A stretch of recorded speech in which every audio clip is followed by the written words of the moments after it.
Listen to Who is Who, talking about issues that affect our country and continent.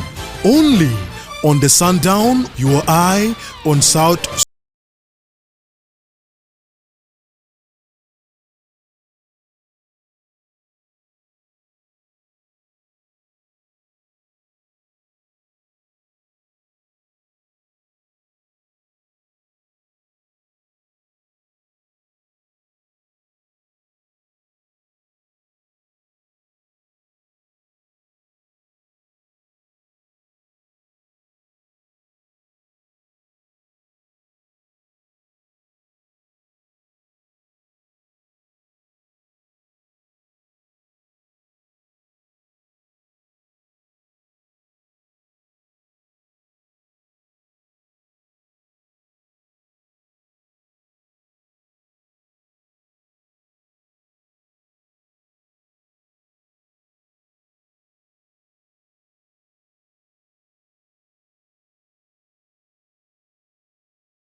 Well, today we shall take a look at the AU panel of WISE that have arrived in Juba this afternoon to engage with President Salva Kiir and leaders on the ongoing political situation and the peace. الرأي القانوني حول الأشياء اللي بيتم ضبطها أو الممنوعة قانونا هي تتقسم لشيئين. إذا كان أشياء نافعة فبتمشي لمصلحة العامة.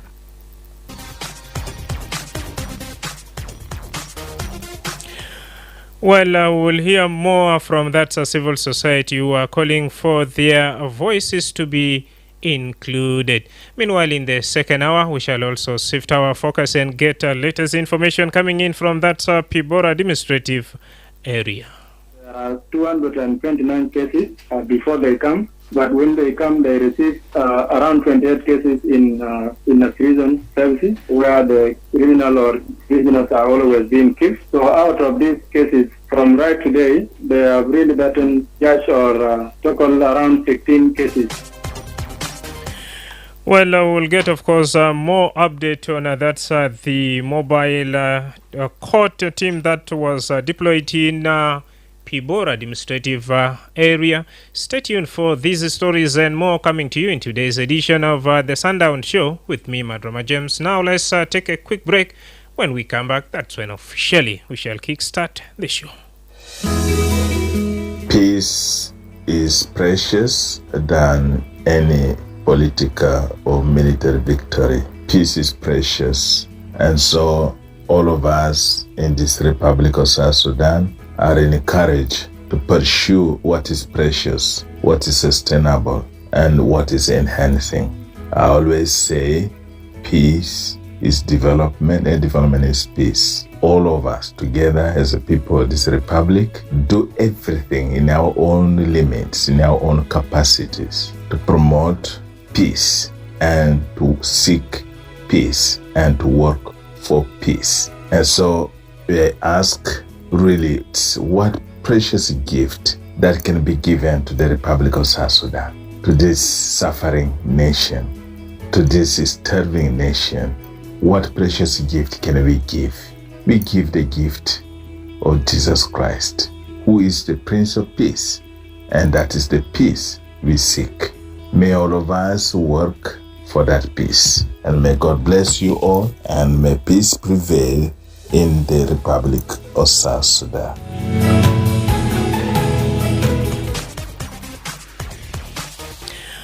Well, welcome back from that break. Today, we are focusing on the visit of the African Union panel of the WISE, which has arrived in Juba this afternoon to mediate the ongoing political crisis. Their mission is to help ease tensions, promote dialogue, and push for the full implementation of the peace agreement. As this high-level delegation is likely to engage with President Salva Kiir, vice presidents, and key government institutions, human rights defenders in South Sudan are calling for their voices to be included in this process. To discuss this further, I'm thrilled to be joined by Advocate Omara Joseph Wani, Protection and Advocacy Officer at the South Sudan Human Rights Defenders. It's my pleasure to have you in the studio here. Thank you so much for coming. Thank you so much for coming me. It's a pleasure to be here too. All right. First, why do you think it is important to include that human rights defenders to be part of this ongoing initiative and conversation? Well, James, to be honest, as human rights defenders and civil society actors, we are very much disappointed with what is happening right now in the country. We really didn't think that the country will slide back to what is happening right now, but hopefully we think that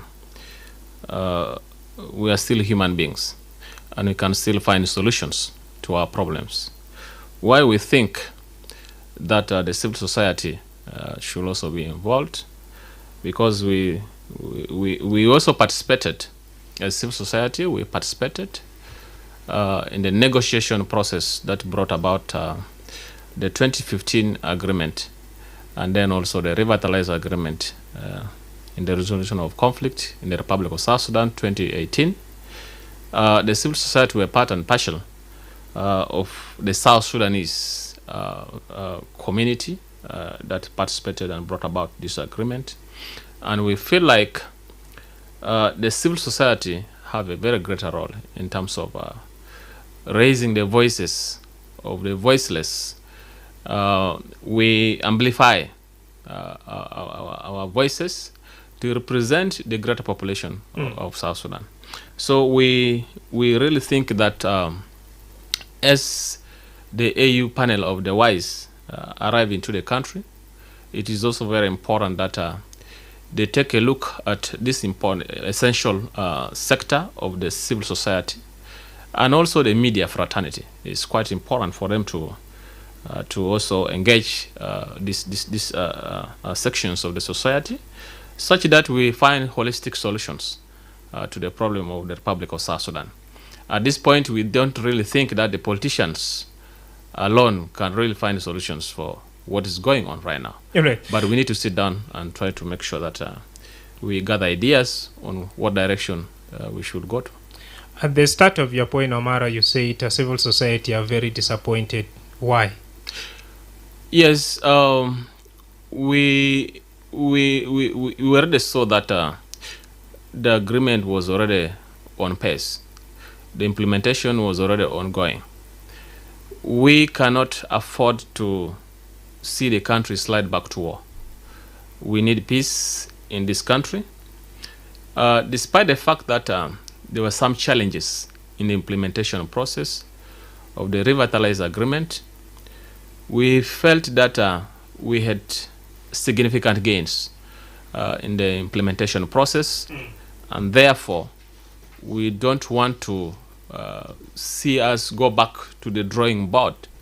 We have come a long way to see into that we come to the end of this process, and then we go into a transition process as stipulated in agreement.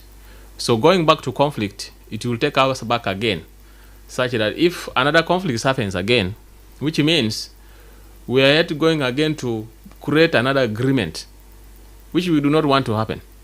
We're already in the middle of the process. There are only a few things that critical needs to be implemented, and then we are done, other than going back to the drawing board. Well, yes. Now the AU panel of the WISE is here to mediate tension. What key issues do you believe they should prioritize in their engagement with South Sudanese leaders? Well, we believe that for us to achieve peace at this point, all the parties that are signatories to the peace agreement, the one we call the peace parties, should all be engaged. It's unfortunate that some of the actors in the signatories are already being arrested. Others are really in incarceration. We feel that the AU panel of the wise should really make sure that that these political actors are released. They should really engage, because we don't see that it serves any relevance in terms of implementing the agreement. The government is still insisting that the agreement is ongoing, but we do not want to see the impediments that leads to non-implementation of this agreement, and this is one of them. That the AU panel of the wise should really encourage all the parties, please, to make sure that nobody is incarcerated, and then they come back to implement the few provisions that critical needs to be implemented at this point. We also want them to at least have a holistic and inclusive dialogue with all important sectors in the society, including the religious leaders, the civil society, the media, and then those other bodies that are stipulated within the Revitalize Agreement. It's very important for us to engage all these parties so that we find a proper direction on where we should be focusing. Now, Joseph, we have seen prominent leaders urging or engaging with the leaders of South Sudan. For example, Pope, he came up to South Sudan. And we have also some other international bodies that are really giving pressure to the leaders back home here. Before we take a look at some of the human rights concern, do you have a hope that the coming of these AU panel of wise will really change the situation we are going through? Well, it is a better option.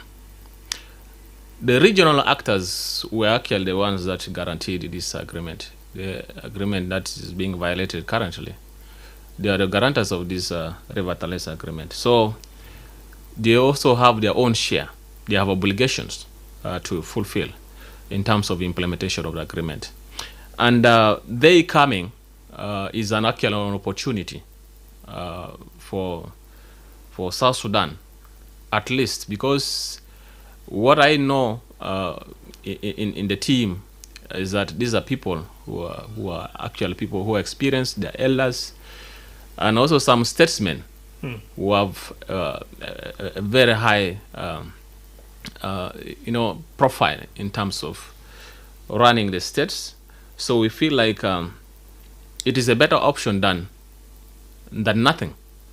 So for them coming into the country, it is a show that we really need peace, because we have not seen in a situation where we think in a modern era a conflict can solve any problem. It only leads to one thing, which is a negotiating table. So we believe that if the AU panel of the wise is able to bring all these parties onto the negotiating table, we can see the results. What would you say to someone who would challenge you that this is a South Sudanese problem and can be best addressed by South Sudanese, and there's no need for us, to call on the international communities. There's no need for us, to have our belief on that's the foreign agencies, and then we coming together and talk about our differences? We have always liked us to take our own issues, the mantle upon ourselves to solve that. It's in fact very important for us to sort out our own issues as South Sudanese. But apparently, you can see from the experience that South Sudanese have never been able to engage themselves alone. It has never been in the practice. So international actors coming in, although they also have their own interests, it gives a supplement to what we already have. But we think that it's very important that the South Sudanese come up with their own things. I always like homegrown solutions, but we have also seen the weaknesses of homegrown solutions, because a lot of parties have their vested interest, and especially the political actors, they have vested interest, and that is exactly what is bringing about a failure in terms of realizing peace and in terms of realizing, coming together to implement these agreements. As South Sudan Human Rights Defenders Network, how do you plan to ensure that human rights concerns are really addressed during this process? Because as per now, citizens are paying the price. We are adding our voice. We just want to add our voice on what should be done. And it is our hope that it shall be taken into consideration. That is what we really intend to do. As a network, we have a very large membership across the country, and their contributions across the country matters a lot to us, because they really bring the real challenges that the citizens of this country are going through. So we feel like with all that membership that we have represented and their voices all heard, it can lead us a better direction. Our solutions will be found, and we only need to heed, because when we're conservativeness sometimes creates a problem for us. We need to address these things through looking through different directions. So including the civil society voices, the media voices, the religious section, all will lead us one thing. We have issued a lot of statements on this, and a lot of different sections of the society have also issued statements, but we think it can also add value. What we're talking about. We have seen a lot of contributions coming in from the regional members and the international community, and you said you have a bigger network. Now, what kind of contribution are you giving in to ensure that justice and accountability is reserved in South Sudan? It is unfortunate that Chapter 5 of the Revitalize Agreement was never implemented. It is started with a certain level. The bills were enacted, especially the Compensation and Reparation Authority Bill, Act is now an act, and then we also have Commission for Truth Reconciliation was also enacted, so which is now an act. That is a step forward. So what I was told is that we don't have bodies already functioning, although these acts came up with certain institutions establishing it, which was supposed to be composed by now, but they are not instituted up to this time. So that is a setback on our side. So we as the civil society, we initially said there is a need to create an awareness on the provisions of the agreement themselves, so that the people of South Sudan are quite aware what is left, so that they hold the peace partners accountable of what is left. So we are unable to create that awareness scheme up to today. So right now, people even do not know, the majority of South Sudanese do not know whether agreement even existed. They are not aware about this. So we are not able. Why? Because there were a lot of roadblocks that were put in terms of creating awareness in the 2015 Revitalize Agreement. 2018 Revitalize Agreement. So that is the reason why we feel like this time around, if such avenue is created, we need to create awareness. As civil society, it is particularly their role to make sure that they raise voices, they bring out issues that are already in the agreement, so that people know. It's very important. The flow of information is very important for people of South Sudan to understand. Yes. I have interacted with one of a concerned person. He was like, one of the weaknesses he has seen, because civil society, they have access to meet all these leaders in the country and to talk to them.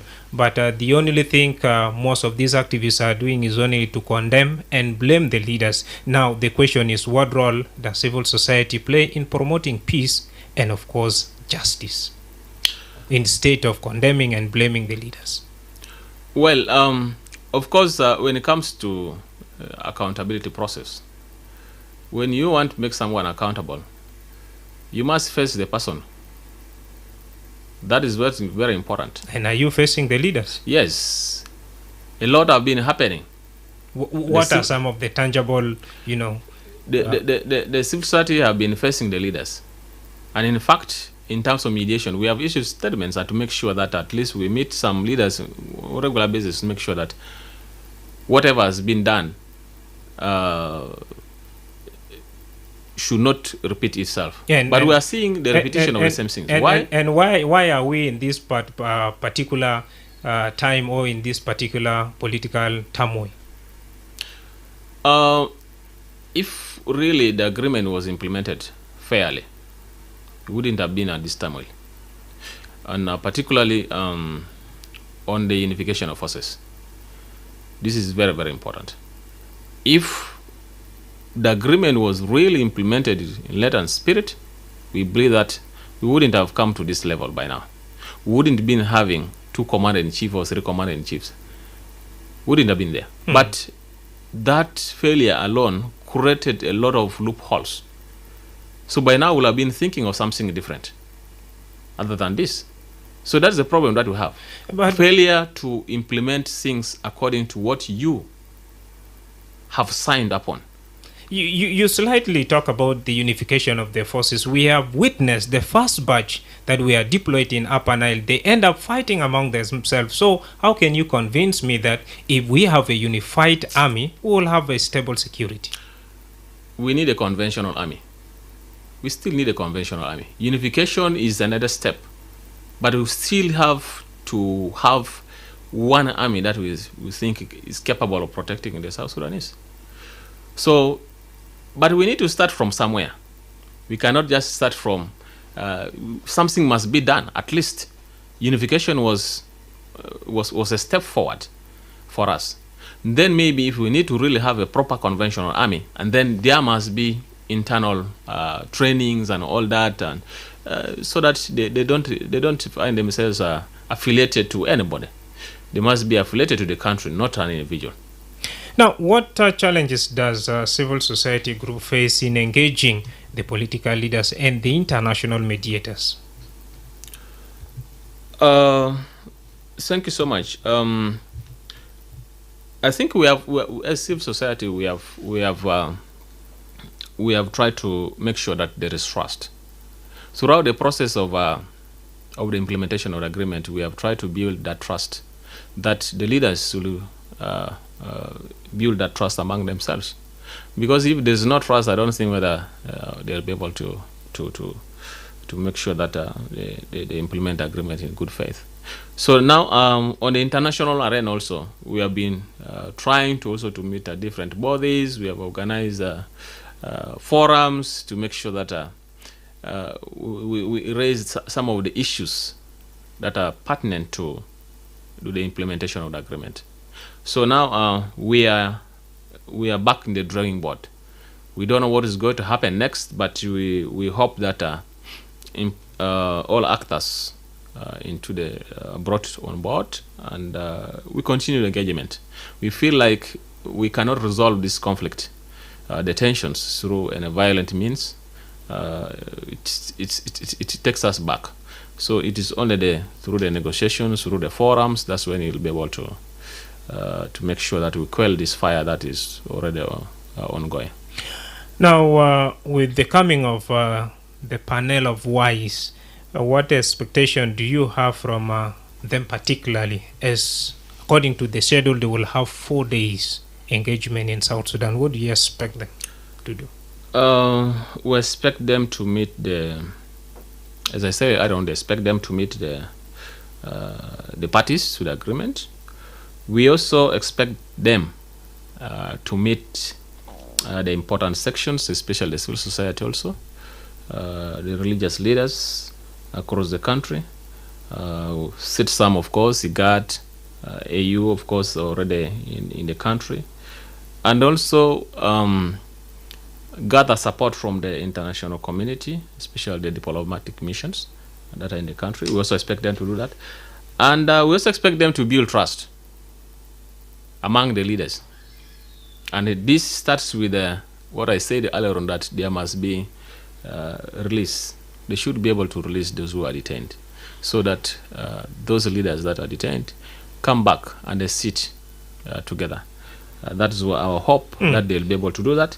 And then we have also realized that, okay, if there are some leaders that really violated the constitution, committed crimes, we have the legal processes that must be followed, which are constitutional and also prescribed in other laws that we have in this country. Well, So they must be brought to book if Yes. they are really crimes that they committed, and they are sure that they are really charges. They can press charges against them, and they'll be brought to court. That's what we all need. South Sudan is a member of that African Union. Now, how can the AU ensure that the voices of civil society and human rights defenders are heard? Yes. The human rights situation. Let me talk about the human rights situation in the country. You see, wherever there is violence, there is conflict. This is a breeding ground for violation of human rights and even abuse. So we feel like if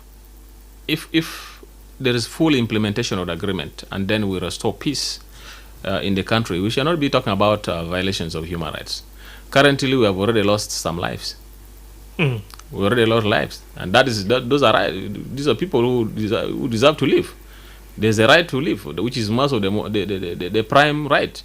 That is even included in the constitution. So we feel like we could not be talking about rights if there's really peace, because we feel like it comes on its own. So this time around, if the AU hears our voices in terms of the peace and security, we also believe that we're also talking about the same rights. Because whenever there is insecurity, the issues of human rights violations come up. Well, Yeah. dear listener, in case you have just joined us, you are listening to the Sundown show with me, Madrama James, and I'm thrilled to be joined by Advocate Omara Joseph Wani from that's South Sudan Human Rights Defenders Network. And let me turn my focus to that's our Facebook page. I have a question coming in from Bazia that why can South Sudan settle its internal affairs amicably by South Sudanese politician? And this question is directed, of course, to you, Mr. Omara Joseph. Okay. South Sudanese have a capacity to implement. That's as I said earlier on. We have always advocated that we need our own solutions as South Sudanese. But let's also not forget that we have a historical problem where we have been having these differences for quite a long time, which are unresolved. And leaders have failed to bring this. In many forums, I've said that we started on a bad note, because as a state, we would have engaged what's called nation building, other than engaging in what's called state building. We should have foreseen how do we want our people to mingle. How do we define our road? There must be a roadmap how we define our people, how people should be able to live together. So nation building should have been the first thing that we should have started. Now you hear hate speech all over there, and we have leaders talking a lot of hate speech. What do you expect an ordinary person to conceive if he hears that kind of hate speech? That is the problem that we have in South Sudan, and that is one of the reasons why we are not able to implement, to solve our own problems alone, because we hate ourselves. Leaders mention things that creates hate instead of mentioning things that brings us together. You are creating an incitement to others.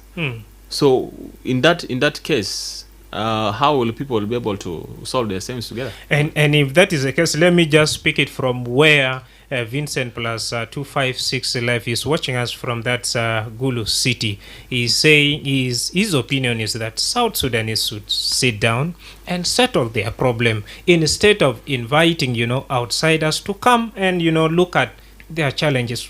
What do you have to say?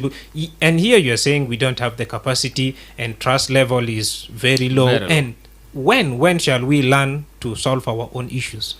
And that's why I think the issues that what I said earlier on, that we need to engage in what's called nation building. We need to engage in what's called nation building. And two, we need to put our our legal system right. We need to put our legal system right. Hmm. Currently, in South Sudan, we have the issue of a big man, of a powerful man. Other than a powerful institution, that is what is really weakening us. We must avoid this issue of having a powerful man. But in fact, we should be able to strengthen our institutions. This strengthening of institutions will guarantee accountability and transparency, and also make sure that it keeps checks and balances of whoever is running those institutions. There, we are good to go. Make sure that, yes. Now, we are more than even 10 years after our independence. When and how are you suggesting we should start the process of that nation building? Well, it should have started a long time ago, but we are not late. We can still do it. Yes. All right. Dear listener, if in case you have a question to my guest right here, that's Omar Joseph Wani, do call us on that 091122 986 First caller, I read you. Good evening. Good evening, James Duar. Yes, how are you, brother? Tamam, how are you? I'm good. Yes, what's your question? My question, I have 3 questions to the guest in the studio. Go ahead. One, the coming of panels of voice of African Union to South Sudan, will it really escalate the situation in South Sudan, or it will really escalate the situation? This is one. Two, why do people really talk today the arrest of Victoria when he has been confined in Juba for more than 7 years and people are not talking about it? Is it really going to solve the problem since he had been in Juba and nothing changing, and today being have a direct arrest that is not accessing any other area? Will it really make this peace if his continuation in the arrest is maintained? Will it really make peace that prevail?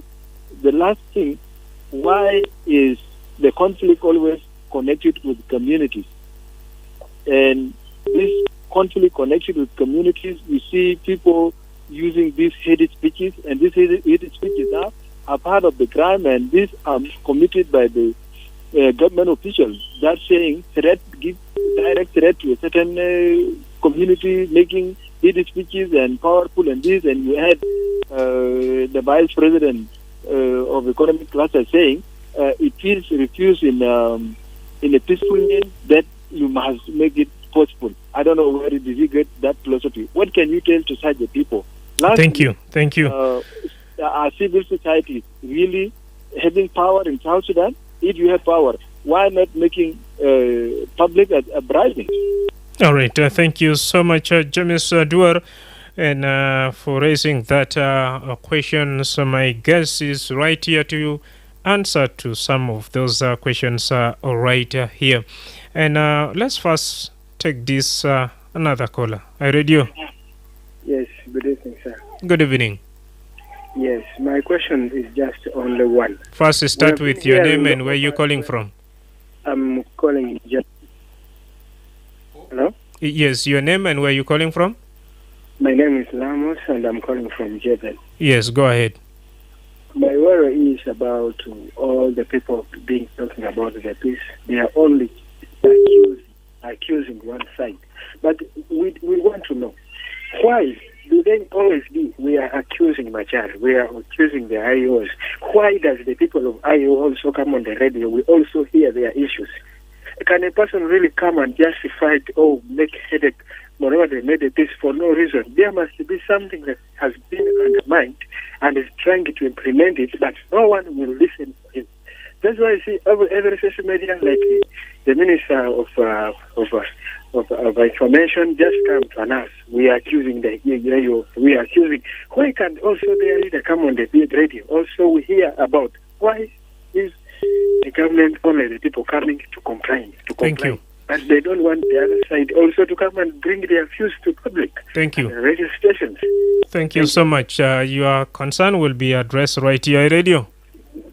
Yes. Your name and where you're calling from? I'm Mayan Peter from Checkpoint. Welcome on board. Yeah, so my question is only one. And then I want the big man at least to throw light on give it. me some point on it. Yeah, my question it is about the issue concerning the government of Uganda. Because if you see now, I think they are increased because we involve other people and we talk of maybe at least we can make ourselves to control our problem. We, the South Sudanese only. But also, if you see the government of South Sudan is involving other countries like that to come and solve the problem. So what's your question? So is it advisable for us to also to involve our neighbors like that they beat our problem or to solve our problem? Thank you very much. I read you. Madrama, good evening. Good evening, Diang Deng. Thank you. I don't know who is that big man, but I know I'm joined live by Advocate Omara Joseph Wani from that South Sudan Human Rights Defenders Network. Oh, yeah. Actually, issue of agreement based on the human rights, I want to ask him a question. Do they believe that this agreement will actually solve a problem of South Sudanese, though it is implemented 100%? Will it solve the problem facing the people of South Sudan? That's one question, based on human rights perspective. Thank you so much. When you talk about human right doesn't mean that you implement somebody's interest and another person's interest is not being implemented. Because even if the agreement implemented, but people remain is stranded economically, no food, nothing, no road, no water. What Thank do you you. think that human right is given here? That's one. Another question is, based on human rights perspective, do you think that if the law is used to help accountable for perpetrators of war, make sure that somebody is investigated, if found guilty, he has to go to the court, whoever he is, even if president, and then we practice the law. Do you think that will it not work? That is my two questions. Thank you. Thank you so much, Diang Deng. Second last one, I read you. أيوة. أنا مبسوط عشان أنا بقى زول على خير. No في زول كمان برا أنا بدي له فرصة فسؤال بتاعك. أيوة. This is me Tolfuk. نعم. From Northern Barkazan. مرحبا تولفوك.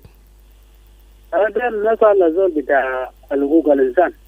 نعم.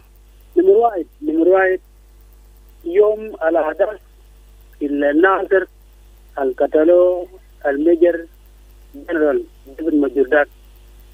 هل لو كان في الإصابات بحسب الزول المجرم، هل انتم ناس الهيومن رايت انتم كان قاعدين وين؟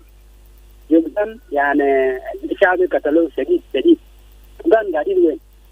ولا انتم يعني انتم خايفين عشان المشكله يا بتاع دكتوريات عشان اصلا ناسكم يعني بقى بيزي يعني مشغولين عشان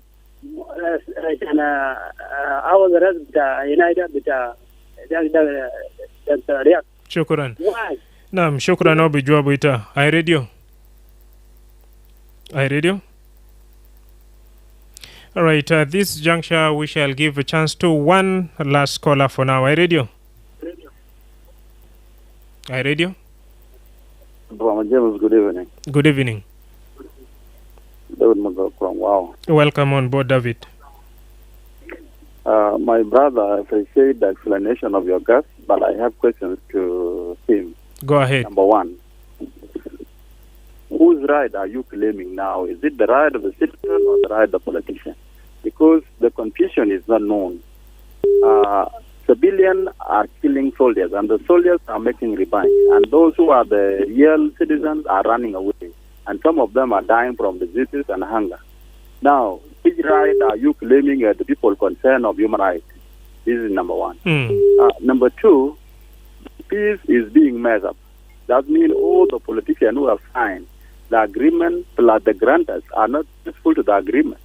Now, where do you think that the right can fall in here? While there is no pressure to the politician, there is no consequence. Those who are causing problem in the country, and there is no law that can even give punishment to those who are killing the normal citizen. Now, what right are you talking about here? Where is the column of the right? Thank you. Thank you very much. Yes, for now, David Magoka from WOW should be our last caller, and I would like us also to start from where he left. As someone from that South Sudan Human Rights Defenders Network, he's saying civilians are attacking also the armed group or the forces, and forces are also revenging back, and at the end of the day, there's a confusion. So what's your take on that? Well, thank you so much for those elaborate questions. I think he has a point. He has a point that civilians are attacking the military, and then the military also retaliating one way or the other. But these are unfortunate situations. We really feel that, and this is something that we have continuously said, that civilians should not be allowed to possess arms. And no civilians should be allowed to possess arms. But we find that our country, almost, if not 60%, is militarized. Civilians carrying arms here and there. So you can imagine even those who are cattle keeping communities have very heavy weapons more than the government. So this is a scenario that we have found ourselves. The only thing that should have been done is to look at institutions that will at least bar this issue of civilians carrying guns, and that we only have the military and organized forces only having guns. Otherwise, the incident of Nasir wouldn't have happened at point, because we have only those authorized to carry guns to have it. Otherwise, it wouldn't happen. Now, someone who is, of course, defending human rights, in such a situation, you can't really say it's unfortunate and people are dying, by the way. What are you doing? For us, we have always engaged the leaders. The issue here that how does proliferation of arms get into the civilian hands? This is a very important thing. So we have institutions, civil society organizations that actually try to engage on this particular factor of civilians with the arms and all that. So arms control is very important for us, and this we have engaged on several occasions with different institutions on why the impacts of of civilians carrying arms. So it is not only it has a very negative consequences on our economy, on the safety and security in the country. So what we want is the same rhetoric that the government is also saying, that please, there must be disarmament. There must be disarmament. There must be disarmament. So that is one thing that we also continue to say, that at least disarmament must be done to every community that's where arms are presumed to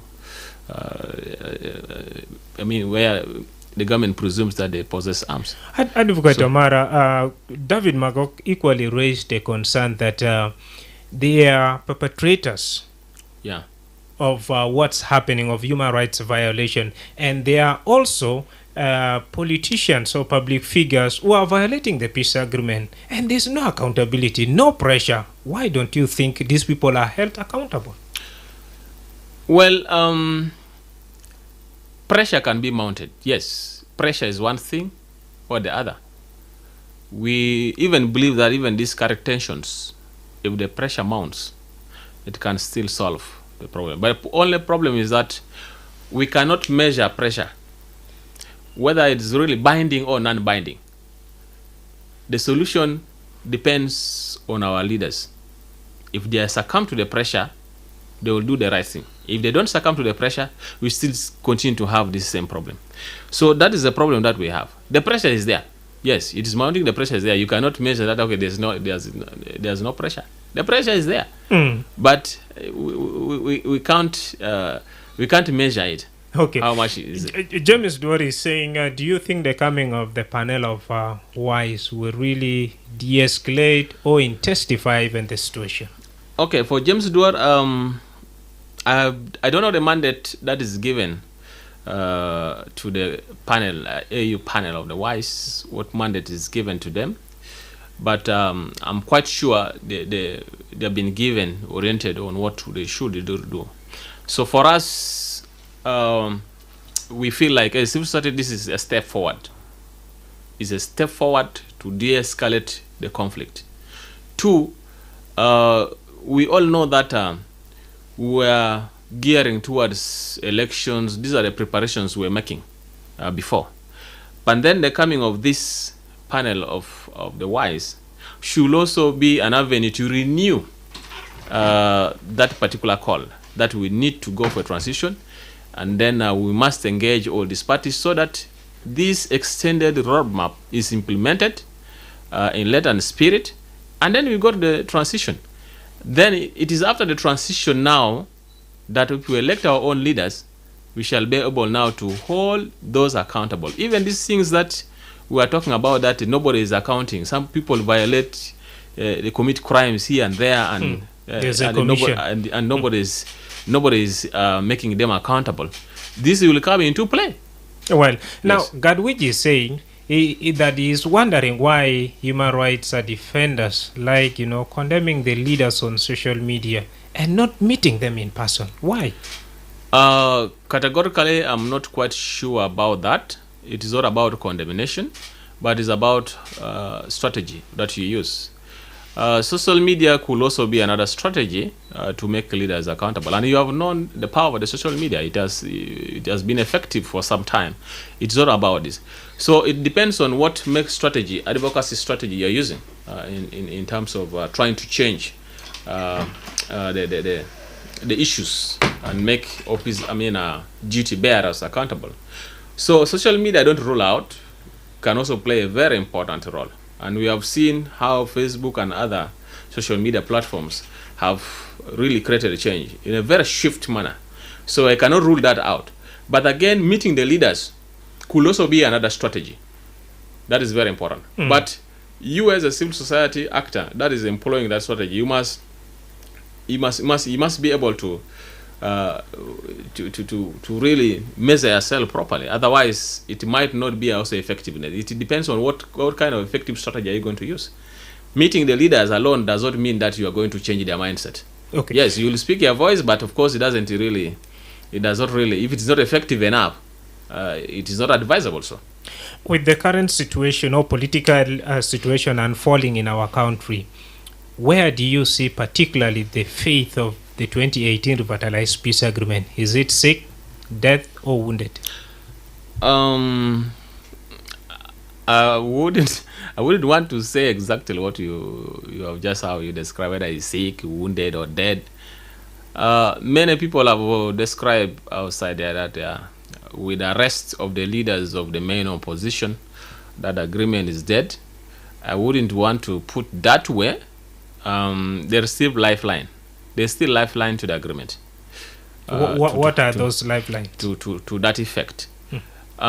We still have the leadership of the opposition that are signatories to the peace agreement also still going about with their normal duties.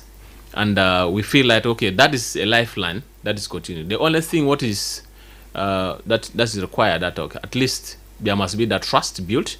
And then those who are arrested, if there are no charges pressed against them, it's better release them. If there are charges pressed against them, let them go to court. If they are really committed crimes, we have a legal systems that they must be followed. And if the opposition also feels like that the government has unfairly treated them, they still can also use the same system. We have a legal system. They can also go to court and challenge it. That our leaders have been arrested unfairly. It is not within the context of the agreement. And then let the court also decide. There are also other venues that they can also employ in terms of trying to bring things together. Now, what concrete steps should the African Union take to support civil society efforts in peace building in South Sudan? Well, African Union as well as especially commission. I mean, the Peace and Security Commission has really done very wonderful sometimes. And unfortunately, Africa AU is not notably here so much in South Sudan in terms of supporting the civil society, but we feel like there are also better mechanisms that the African Union could also be employed, especially for all the member states. Currently, people are accusing Uganda and all that, and we feel like it is also the duty of African Union to make sure that they they pursue all the parties to the conflict and give them also the necessary steps that they must be followed, especially for those who are involved in the conflict, so that also de-escalate tensions. For us as civil society, we don't require much from the African Union, but the capacity alone in terms of building peace and security is quite relevant for the civil society. Second last one, as we're almost coming to the end of this very conversation, via our Facebook, Chan Guy is asking, with all happening in our country, where is the hope for the future generation in this? Building nationhood. Actually, I've said to people that you see, building a nation, it is not easy. Sometimes it is a process. So there are a lot of processes that should be done. The failure in our leadership does not mean that we have failed in the nation. We have failed in nationhood. We can still make changes. These leaders today will go or tomorrow will go, but they will still leave us South Sudan. And for us, we also go. We also live to the next generation. So we feel like the future can be defined today, but still can be redefined by the next generation on how they will want South Sudan to go about. So in this regard, I really don't think that we are badly off. We can still shape this country as long as we have the zeal, avoid these sectoral animosities, and also the ethnic tensions that have already consumed us for many years.